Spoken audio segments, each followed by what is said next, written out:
Sorry అండి. Sorry చెప్తున్నా. నేను విషయం అడగనా? అడుగు ప్రశాంతంగా అడుగు. అలాగేనండి. మీరు ఎప్పుడు ఇలాగే ఇంట్లో ఉండి శాంతం ప్రశాంతం శాంతం ప్రశాంతం అని జపం చేస్తూనే ఉండండి. పైన ఉన్న కుర్రాళ్ళు వడ్డీ డబ్బులు నెల నెలకి ఎగ్గుడుతూనే ఉంటారు. వెళ్ళి ఆ డబ్బులు వసూలు చేసుకుని రండి హస్బెండ్. అలాగే సౌండ్ పార్టీ వస్తున్నాడు. నిజమే రోయ్, వచ్చేస్తున్నాడు. ఆ ప్లేట్ ఇవ్వు, ఇది స్పూన్ ఇవ్వు. అది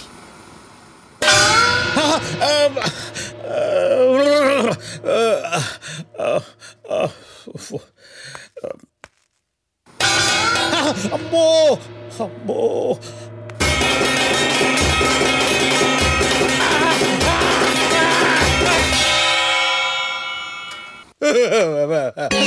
బ్లడ్ వచ్చేసిందిరా బాబు, బ్లడ్ వచ్చేసిందిరా. వెళ్ళి 10 నిమిషాలు పెట్టి టెస్ట్ చేసుకోవాలి.